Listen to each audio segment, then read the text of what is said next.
Laissez votre empreinte quelque part. Laissez votre, voilà, votre trace pour dire que, voilà, on était là ensemble, voilà ce qu'on a pu faire. Vous ne serez jamais parfait sur cette terre. Mais on a fait, on a pu faire. Vous savez, aujourd'hui, j'ai failli partir. C'est vrai, c'est un peu difficile. Chacun pourrait juger comme il veut. Mais moi, j'étais entré dans un pays avec une petite valise. J'ai fait ce que j'ai pu. Amen. Et aujourd'hui, vous êtes là. Et bien, demain aussi, vous allez faire. Et là, qu'on le veuille ou non, c'est là votre identité. C'est là votre trace. Donc, alors c'est pour cela, moi, le conseil que je peux vous donner, c'est de faire au nom de Jésus, chez vous, ce que vous pouvez faire. Cette femme qui a versé du parfum, vous savez ce que Jésus a dit? Quand les autres étaient en train de la critiquer, Jésus a dit, elle a fait ce qu'elle a pu. Amen. Donc, Jésus ne demande pas qu'elle soit parfaite, mais qu'elle puisse faire ce qu'elle a pu. Donc, je dis ça en créole, il fait ça le fait, ça le capable. Parce qu'on ne sera jamais arrivé à la perfection. Tant que Christ n'est pas encore revenu pour nous changer, transformer à sa stature parfaite. Est-ce qu'on est d'accord, mes bien-aimés? Alors, c'est pour cela, moi, je vous conseille de garder, de travailler de mieux en mieux de votre Église, de vous supporter les uns les autres, de nos imperfections, nos chutes, nos manquements, etc. Mais c'est chez vous, au nom de Jésus. Amen. Tout le monde ne fait pas la fugue, comme on dit. Quand on est chez soi, on n'est pas bien, et on est parti, non?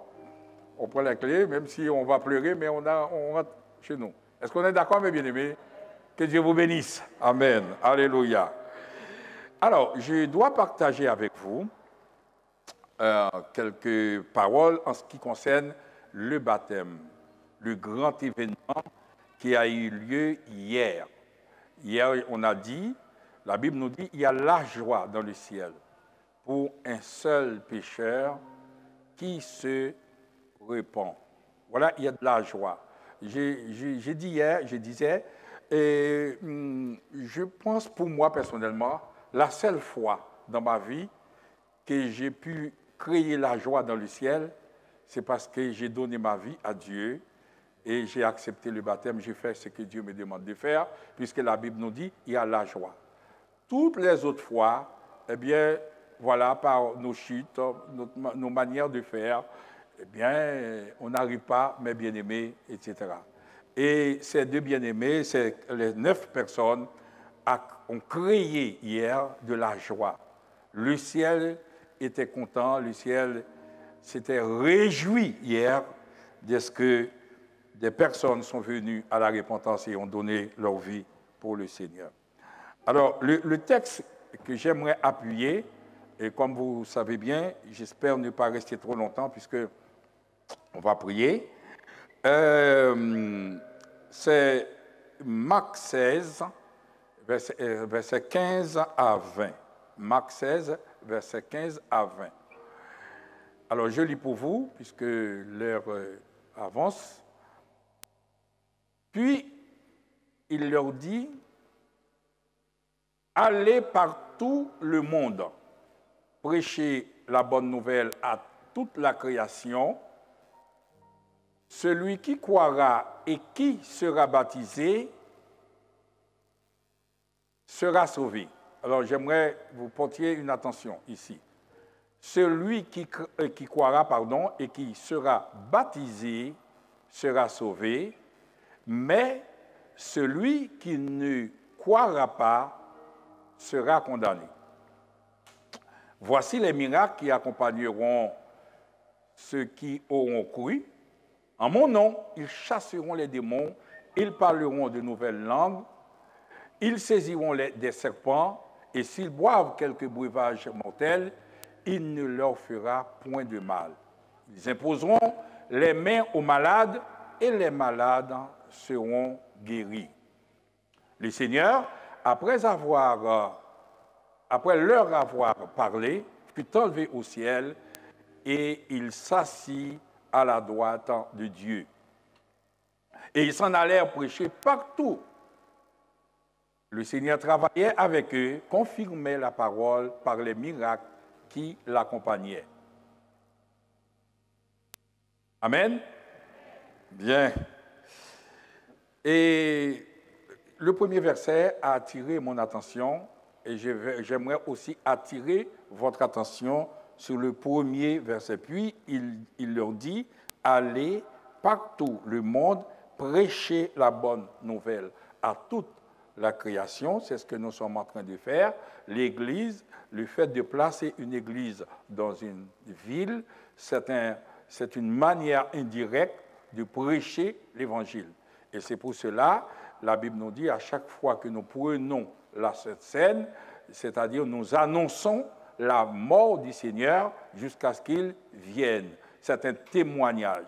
C'est pour cela qu'on demande à l'Église, puisque nous sommes des témoins, des martyrs, comme on dit en Christ, alors nous sommes des témoins et nous devons nous comporter d'une manière digne.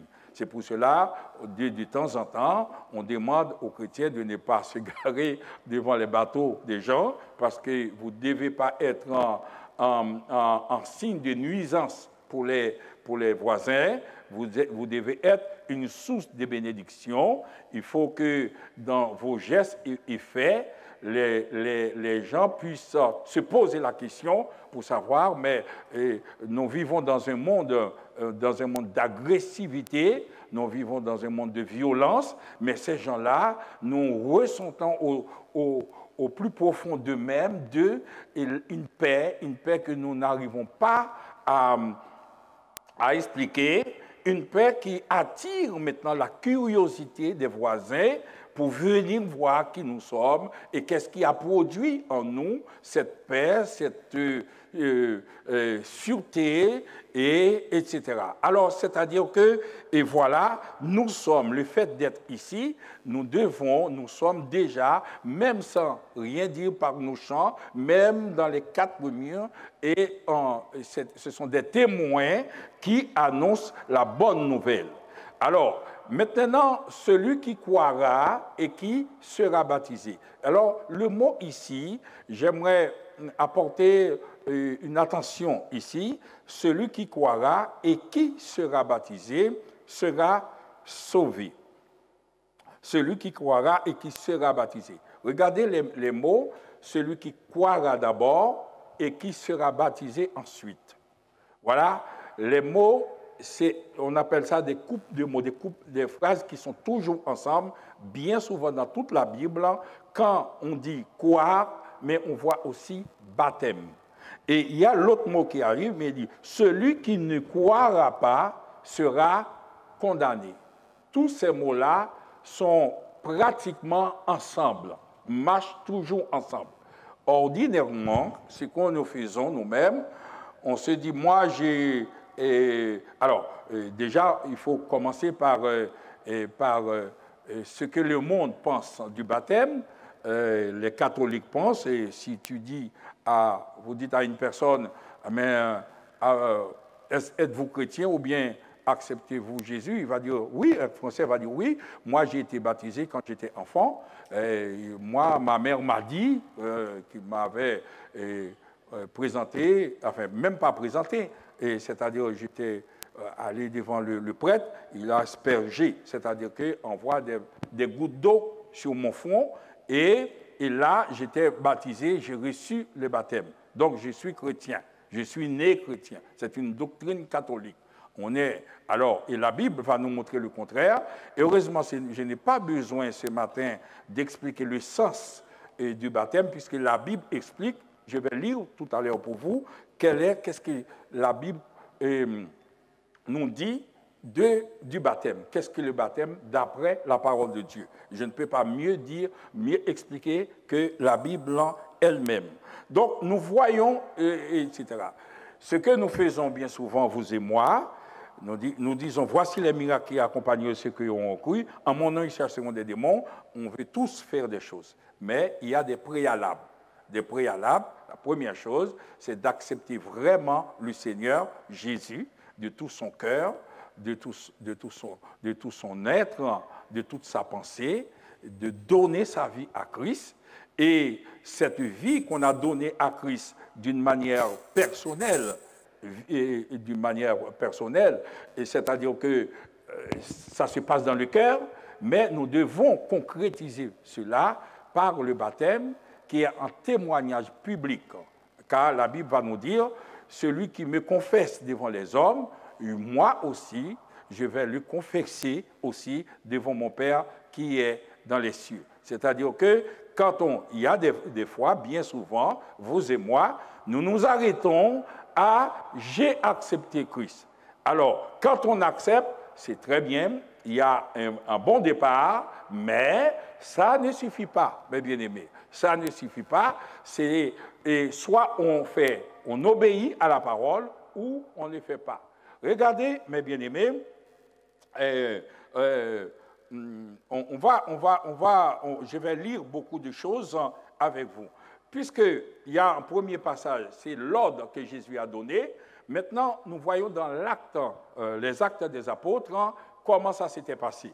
Et je lis pour vous Acte 2, verset 37-38. Acte 2, verset 37-38. Si on ne l'a pas, on va aller maintenant. Acte 2.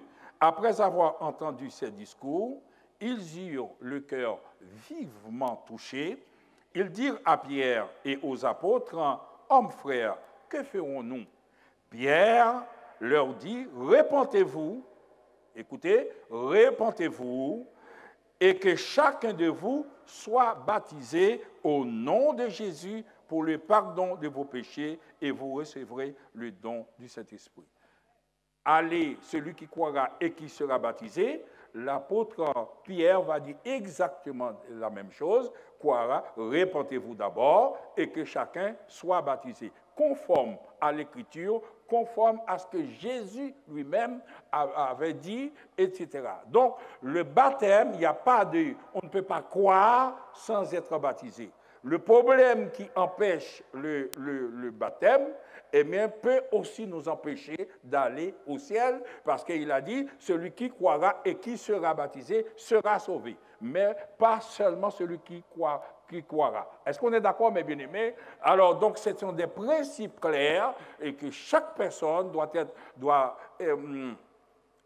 avisée et comprendre qu'il n'y a pas croire, il n'y a pas de repentance sans passer par cet acte. Parce que quand on confesse, quand on reçoit le baptême, c'est une confession publique. Vous allez voir tout à l'heure. C'est une confession publique devant le diable, devant le trône. Parce que tout à l'heure, voici les signes qui accompagneront ceux qui ont cru. Il faut que le diable, Satan, les trônes, les puissances sachent que maintenant vous passez d'un côté à un autre. Vous n'êtes plus sur le contrôle, sous l'empire du diable. Maintenant, Dieu qui vous a créé à son image, maintenant, vous êtes maintenant en Christ. Si quelqu'un est en Christ, il est une nouvelle créature. Les choses anciennes sont passées. Et on voit le baptême un peu partout. C'est un mot qui est un petit peu employé un peu partout, n'importe où. On se demande, il y a des fois, quand on achète un bateau, eh bien, on dit, je vais baptiser. Et on baptise même une voiture. Voilà, on va baptiser la voiture. On baptise une maison. On baptise partout, mais sauf nous-mêmes. Voilà. Et le baptême a été fait pour nous, d'abord, etc. Et ce mot baptême est un petit peu dévoyé avec la tradition. Le baptême n'est pas une tradition humaine. Ce n'est pas les hommes qui ont fabriqué le baptême. Au contraire, depuis l'Ancien Testament, le baptême existait. Alors, c'est ce que je vais vous montrer, mes bien-aimés. Tout à l'heure, on va prier. C'est juste pour faire un rappel et pour rappeler, à vous qui êtes là, et pour dire aussi à ceux qui ont fait cette expérience l'importance reprendre maintenant l'acte du baptême, c'est très important pour vous. Ça ouvre la porte, ça fait partie, vous étiez dans la famille du monde, maintenant vous êtes entré dans la grande famille, la famille spirituelle, la plus grande famille au monde, la famille de Dieu maintenant. Vous n'êtes plus sous la condamnation. Donc maintenant, il va dire, il n'y a donc maintenant aucune condamnation. Il s'est passé des choses que vous ne pouvez pas vous-même, avec vos yeux charnels, avec vos sensations, comprendre, mes bien-aimés, mais il se passe des choses. Vous savez, l'autre jour, on a fait la musique, et puis le professeur nous dit, il y a des sons, il y a des vibrations qu'on ne peut pas apercevoir avec nos oreilles. Et donc, il se passe des choses dans le royaume des cieux.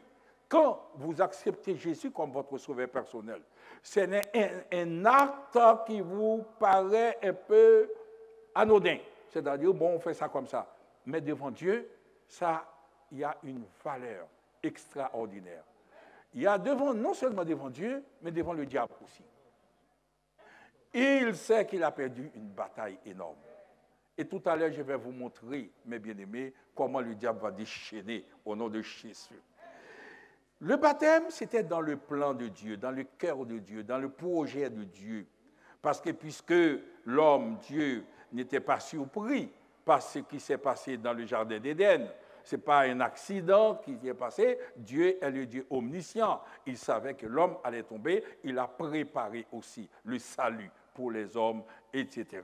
Alors ce qu'il a fait, il a prévu le baptême depuis longtemps. Prenons par exemple en Genèse 6. Genèse 6, versets 5 à 7.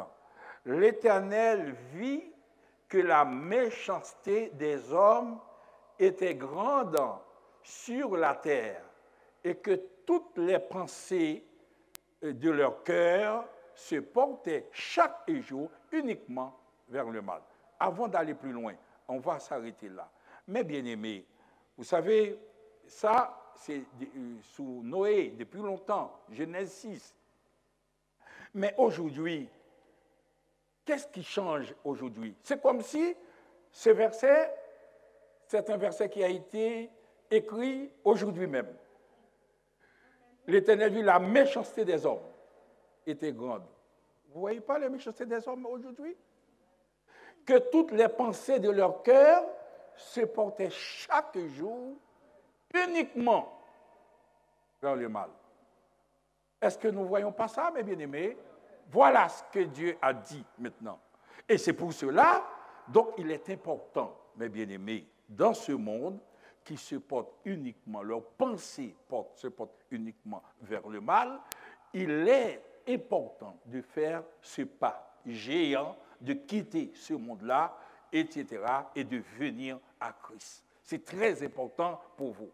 Alors, voilà ce qu'il a dit, le verset suivant. L'Éternel s'est repenti d'avoir fait l'homme sur la terre et il fut affligé dans son cœur. Voilà. Et il a dit, l'Éternel dit, j'exterminerai de la surface de la terre l'homme que j'ai créé, depuis l'homme jusqu'au bétail, aux reptiles, aux oiseaux du ciel, car je me repens de les avoir faits. C'est dur, hein, mes bien-aimés. Une mère qui dit, moi, hein? C'est dur pour nous. Est-ce que vous prenez la dimension de cette parole? Chacun de nous, ce matin, vous qui n'avez pas accepté Christ comme votre sauveur personnel, vous qui n'êtes pas passé par le baptême, vous qui êtes même en Christ, mais qui faites ça, comme ça, mais voilà, le cœur de l'Éternel, pour vous, pour nous, pour moi et pour vous, etc. C'est-à-dire, on sent qu'il y a une sorte d'indignation de la part de Dieu. Oh, quelle triste constatation, mes bien-aimés, ce matin. J'exterminerai comme, voilà, de la surface de la terre l'homme que j'ai créé, depuis l'homme jusqu'au bétail, aux reptiles, aux oiseaux du ciel, car je me repens de les avoir faits.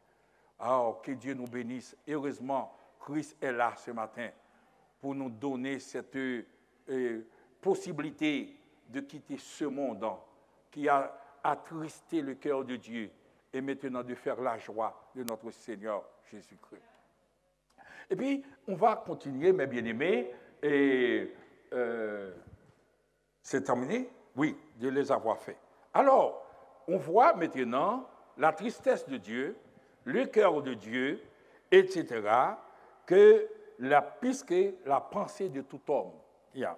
Ce que Dieu a fait, parce qu'on ne peut pas lire tout le chapitre quand ça ferait trop, Dieu, comme vous le savez, il a appelé Noé, et Noé a prêché pendant 120 ans. Vous le connaissez déjà, ce verset.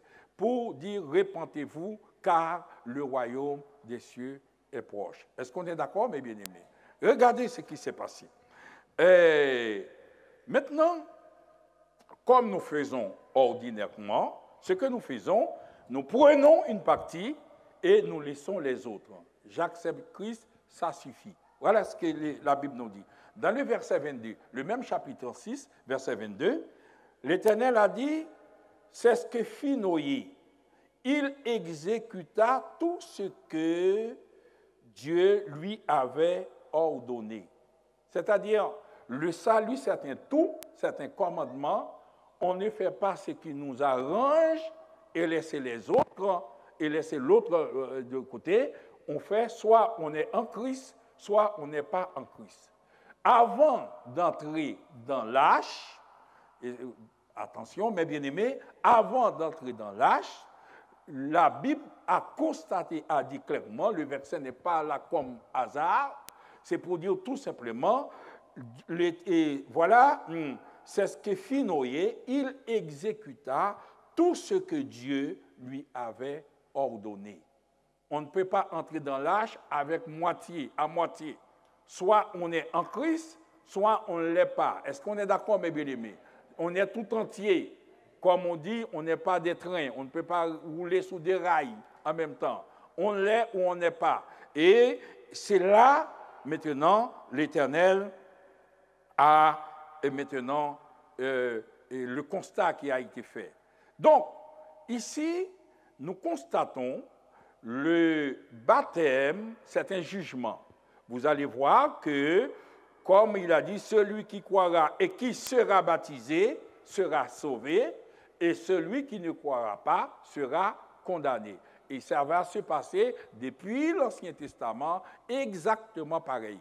Donc, on va voir Noé maintenant avec sa famille qui était sauvée, et puis tous les autres qui ne croiront pas font partie de ceux qui ne croiront pas.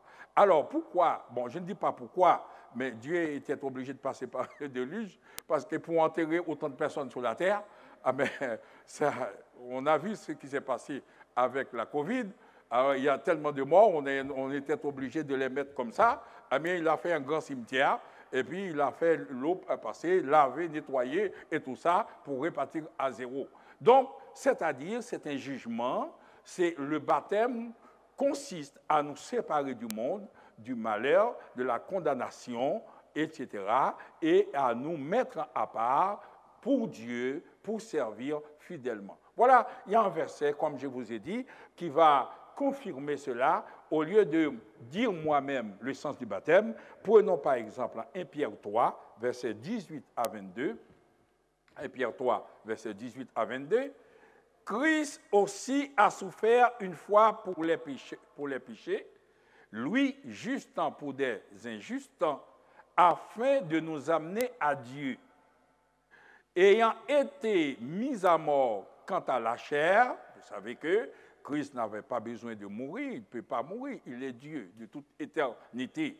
Voilà, mais ayant été rendu vivant quant à l'esprit, là on est d'accord, dans lequel il est allé prêcher aux esprits en prison, qui autrefois avaient été incrédules, et lorsque la patience de Dieu se prolongeait jusqu'au jour de Noé, là il fait rappel à ce qui s'est passé au jour de Noé, c'est-à-dire depuis Genèse 6 au baptême, tout à l'heure, nous allons voir exactement, Dieu a prévu, ce n'est pas une invention, ce n'est pas quelque chose de Nouveau Testament, c'était dans le plan de Dieu. Le baptême, c'est très important pour celui qui confesse Dieu, c'est un paquet, c'est le complet. On ne peut pas dire que moi j'accepte Christ, et si on accepte Christ, on doit se faire baptiser immédiatement. Vous savez, je n'ai pas le temps de lire en acte 8, l'eunuque éthiopien qui a dit, bon, puisque moi je crois, il y a de l'eau, qu'est-ce qui m'empêche de me faire baptiser? C'est l'immédiat parce que le cœur est pour Dieu, il n'y a pas le temps de réfléchir. Alors, il a dit, qui autrefois était incrédule lorsque la patience de Dieu se prolongeait au jour de Noé pendant la construction de l'arche? Là, il parle exactement de Genèse 6, dans laquelle un petit nombre, dans laquelle un petit nombre de personnes, c'est-à-dire 8 personnes, c'est-à-dire avec Noé, la famille de Noé, furent sauvés à travers l'eau. Voilà, furent sauvés à travers l'eau. Alors, il va continuer, ce n'est pas moi qui va dire, laissez la Bible parler, on continue. Maintenant, fut sauvé à travers l'eau, attendez, et moi je vais continuer pour vous, dans laquelle, c'est-à-dire il fut sauvé à travers l'eau. Cette eau était une figure du baptême. C'est la Bible, ce n'est pas moi. Alors, je donne l'explication biblique. Cette eau était une figure du baptême qui n'est pas la purification des souillures du corps, mais l'engagement d'une bonne conscience envers Dieu et qui maintenant vous sauve. Voilà, vous aussi, par la résurrection de Christ, qui est à la droite de Dieu, depuis qu'il est allé au ciel et que les anges, les autorités, les puissances lui ont été soumis. Amen. Amen, mes bien-aimés. Voilà, c'est ce qui s'est passé dans l'Ancien Testament, c'était tout simplement un baptême. Donc, Dieu voulait sauver le peuple, mais il est passé par un baptême, et nous voyons les deux côtés du baptême. Celui qui croira et qui sera baptisé sera sauvé, et tous les autres qui n'avaient pas cru à ce moment-là étaient condamnés à la mort et tout ça. Alors voilà le sens du baptême. Donc, mes bien-aimés, quand nous voyons tout ça, donc nous comprenons que le baptême, c'est très important. Le baptême, ce n'est pas quelque chose qu'on fait comme ça, d'une manière facultative, mais c'est quelque chose qui est dans le plan de Dieu, et Dieu décide d'agir ainsi pour la gloire de Dieu. Alors, je vais prendre encore un autre verset sous une autre forme de baptême, et vous allez voir, c'est exactement pareil. C'est 1 Corinthiens 10, versets 1 à 2. 1 Corinthiens 10, versets 1 à 2. Et, frères, je ne veux pas que vous ignoriez que nos pères ont tous été sous la nuée, qu'ils ont tous passé au travers de la mer, qu'ils ont tous été baptisés en Moïse dans la nuée et dans la mer. Ce passage encore de la mer Rouge qui va séparer les sauvés, le peuple d'Israël et des Égyptiens, et c'est pour cela les Israélites étaient passés à pied sec au travers de la mer Rouge, mais il y a eu des morts aussi. Tous les Égyptiens, celui qui ne croira pas sera condamné. Eh bien, il y a eu exactement la condamnation, tout ça. Donc, le baptême, le fait d'accepter Jésus, revêt toute une signification, toute une importance. Vous ne venez pas à l'église comme ça, vous venez de faire ce que Dieu nous demande de faire. Non, je voulais ce matin rappeler cela devant les frères et les sœurs en Christ.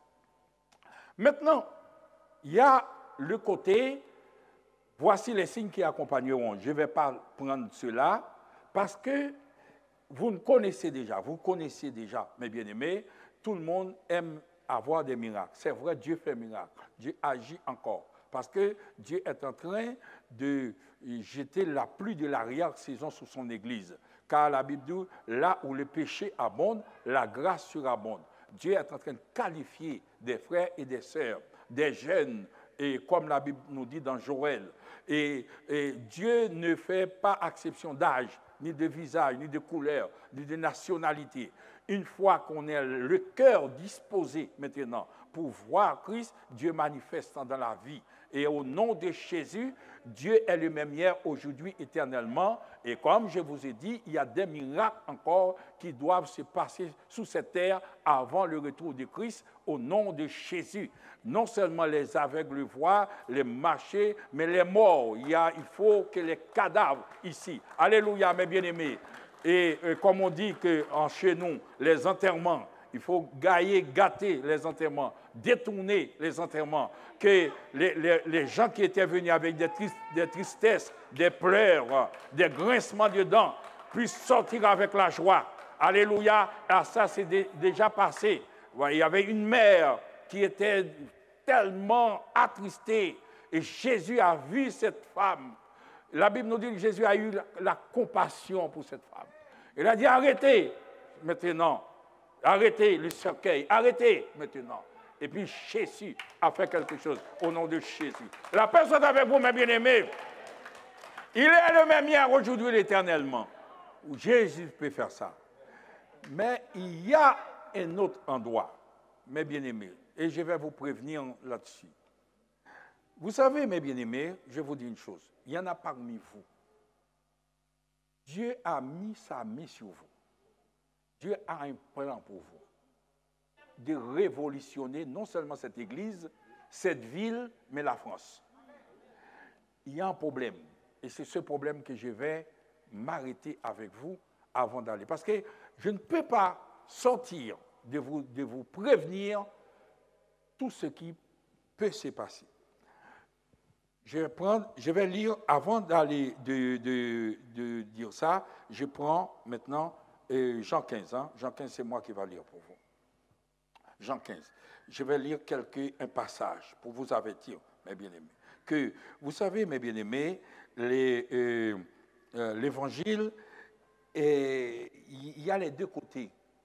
Et bien souvent, on prend le côté pile, c'est ça, et on laisse l'autre côté. Et les deux marchent ensemble. C'est une pièce de monnaie, on ne peut pas prendre un côté et laisser l'autre côté. Le verset 18 va nous dire quelque chose. Écoutez, mes bien-aimés, vous qui avez reçu hier le baptême, ne sortez pas sans ça. Et c'est ça qui va former votre personnalité, votre caractère, pour savoir et tout ça. Parce que le diable, il sait que Dieu a un plan pour vous. Le diable sait que Dieu a la main sur vous. Le diable sait que Dieu a un gros projet pour vous. Le Dieu sait que moi, à mon âge, le projet que Dieu forme sur vous ne peut pas, à mon âge, je ne peux pas, soit pour une raison ou pour une autre. Mais vous êtes né ici en France. Vous êtes appelé, le frère Mathias a une grande, voilà, et un jour qui va témoigner devant vous.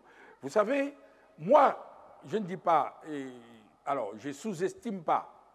Peut-être je n'aurais pas, j'étais une fois aux Champs-Élysées, mais c'était pas, c'est pour faire autre chose.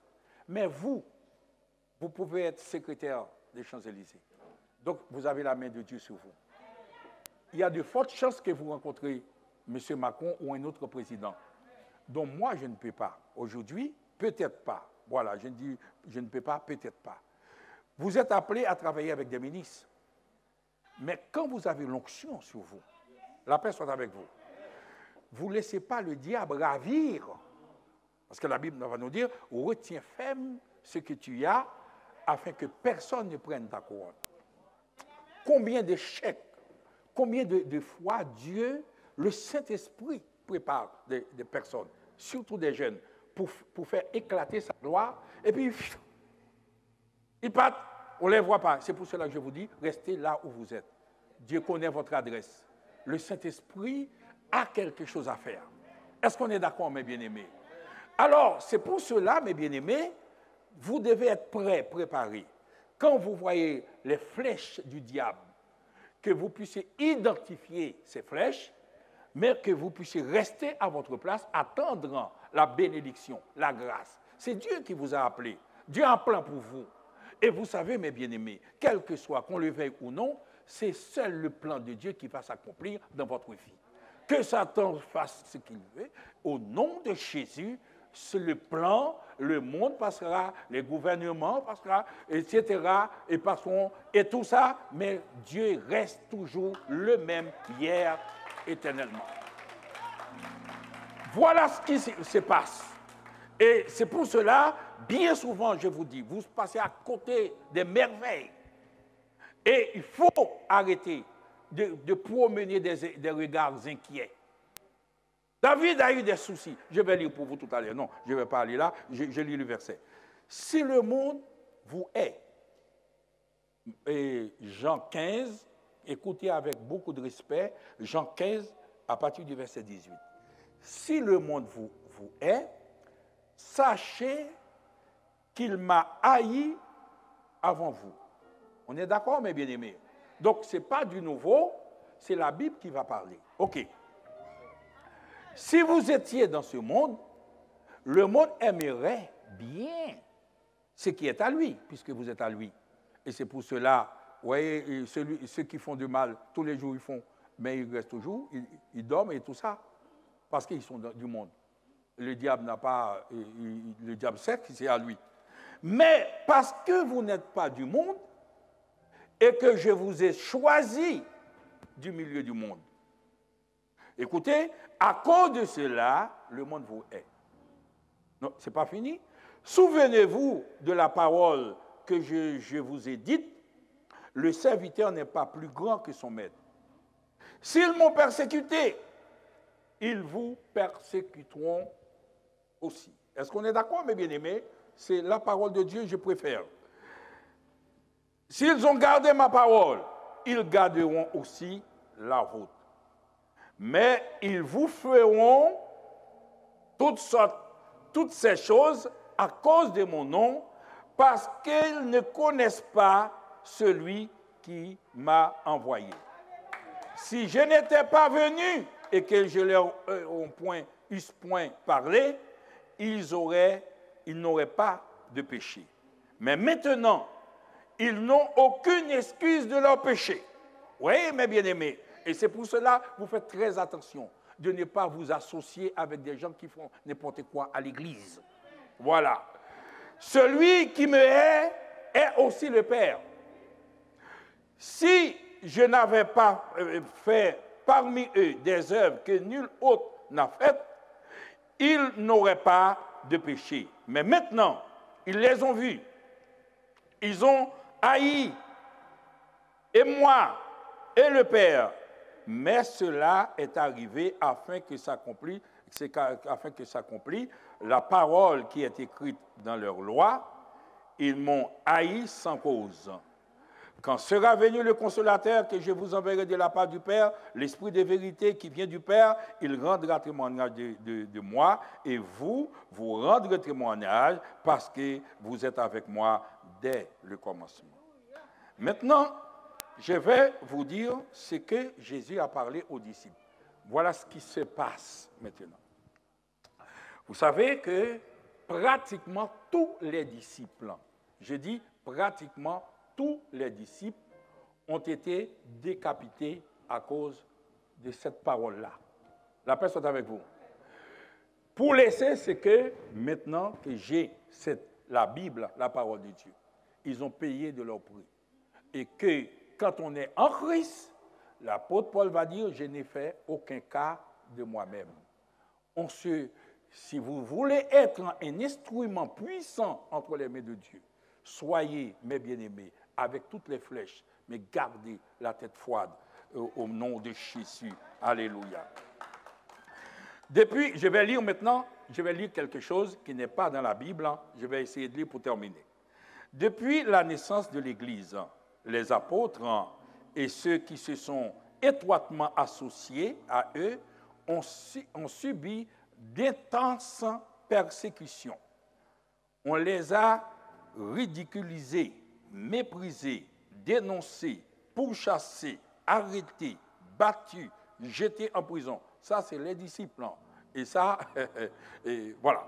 Plusieurs même ont payé le prix ultime en mourant comme martyrs. Martyrs, c'est-à-dire le témoin. Au nom de leur Seigneur. Alors, l'auteur, maintenant, va donner quelques rappels. Et comme je vous ai dit, ce n'est pas biblique, mais la tradition nous dit tout simplement.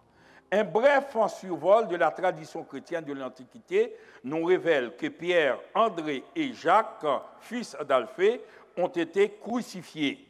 Ça, c'est l'histoire qui nous rappelle, l'histoire chrétienne. Voilà, Pierre, André, Jacques, fils d'Alphée, ont été crucifiés. Barthélemy a été fouetté à mort, puis crucifié. Ce sont les disciples. Jacques, fils de Zébédée, s'est fait décapiter, comme Paul, comme vous le savez bien, déjà à Rome. Voilà. Thomas s'est fait transpercer de lance. Marc s'est fait traîner à mort dans les rues d'Alexandrie. Jacques, le demi-frère de Jésus, s'est fait lapider par ordre du Sanhédrin. Philippe s'est lui aussi fait lapider à mort. D'autres comme Matthieu, Simon, les Zélotes, Thaddée et Timothée et Étienne ont été tués en raison de leur engagement inébranlable vers le Seigneur. Comme Clément de Rome, un contemporain des apôtres qui est mort vers l'an 100, l'a fait remarquer. Jalousie, envie ont persécuté les colonnes les plus élevées, les plus justes, en les combattant jusqu'à la mort. Dans les générations qui ont suivi, la persécution s'est poursuivie. Sous les premiers empereurs romains, c'est-à-dire les 3 premiers siècles, des milliers de fidèles, de chrétiens, ont été arrêtés, comme vous le savez, à Rome, sous Néron, torturés, tués. Citons le célèbre exemple de Polycarpe, le vieil évêque de Smyrne, comme on le sait déjà, vers l'an 60. On l'a arrêté parce qu'il était chrétien, puis on l'a attaché à un bûcher et brûlé. Lorsqu'on lui a demandé de renier Christ, Polycarpe est resté sur sa position en déclarant résolument « Voilà 86 ans que je le sers. Il ne m'a fait aucun mal. Comment pourrais-je blasphémer mon roi, mon sauveur ?» Et Polycarpe a été brûlé, vif pour le nom du Seigneur. Mais bien aimé, dans la vie chrétienne, il y a ça aussi, il y a l'autre côté. Si on n'est pas prêt, on n'est pas disposé à recevoir ces genres de choses, on ne sera jamais nulle part. On court ici, chez nous, comme on dit, quitte courir pour la pluie, voilà. Et ça va passer toute votre vie. Donc restez là où vous êtes et servez Dieu fidèlement. Il va y avoir des coups qui arrivent. Moi, j'en ai reçu. Oh là là. Moi, je ne sais pas si... C'est la boxe. Moi, il y a des hypercutes, on appelle ça. J'étais KO par terre. Sous le ring, on est venu me ramasser. On a mis, voilà, pour prendre encore des autres, jusqu'à ce que je sois là aujourd'hui parmi vous. Vous savez, je vous dis une chose. Quand on est en Christ, je vous donne ça, je termine. Le dernier mot que je vais vous donner. Quand on est sûr de ce que Dieu nous fait, acceptez tout, mais faites rester dans le plan de Dieu. Vous savez, la plupart de ces églises qui m'ont fait du mal, la plupart, je ne peux pas dire aucune, parce qu'il y en a tous les jours qui sont créés, mais la plupart disparaissent. La plupart, il n'y en a pas beaucoup. Ils sont tous partis parce que ce n'était pas envie. C'était j'ai envie de faire aussi. comme Moïse, et avec les frères, Aaron, avec Marie. Ah mais oui, mais Moïse dit, tu ne peux pas être seul. Et pourquoi Dieu ne peut pas parler par nous aussi? Eh bien, l'Éternel a fait des appels. Or, je vous dis une chose, mes bien-aimés, c'est quelque chose de spécial. Dieu appelle qui il veut, quelle que soit la situation, la montagne qui tombe, le tremblement des terres. La Bible nous dit, une maison qui est bâtie sous le roc résistera quel que soit. Et ma prière pour vous, qui avez accepté Christ, soit depuis longtemps, soit hier, que vous soyez solides en Christ, même s'il y a des flèches, des vents contraires, tout ce qui arrive, mais faites le travail du Seigneur, parce que l'Éternel qui vous a placé, il sait que, voilà, il te connaît, il a vu de ses yeux, il verra toujours les flèches. Tout ce que vous ne pouvez pas supporter, l'Éternel prendra, parce que la Bible nous dit, et Dieu ne nous tentera pas au-delà de nos moyens. S'il vous tente encore, c'est parce que vous avez des qualités, vous avez des réserves. Et si encore vous êtes là, c'est parce que Dieu a un plan pour vous, au nom de Jésus. Et Satan, personne ne peut arrêter le plan de Dieu. Et je vous dis une chose, mes bien-aimés, comme je l'ai dit tout à l'heure, il y en a parmi vous qui ont chargé, Dieu a des grandes promesses. Dieu a des grandes provisions pour vous. Restez là où vous êtes. Attendre la délivrance. Attendez la délivrance que Dieu va vous emmener. Et vous allez voir, mes bien-aimés, les choses que je n'ai pas pu faire. Jésus lui a même dit, vous allez faire beaucoup plus que moi, au nom de Jésus. Et il faut qu'il se passe des choses. Déjà dans cette église, déjà dans cette ville, déjà en France, déjà partout dans le monde, parce que la Bible nous envoie partout dans le monde. Que Dieu vous bénisse, mes bien-aimés.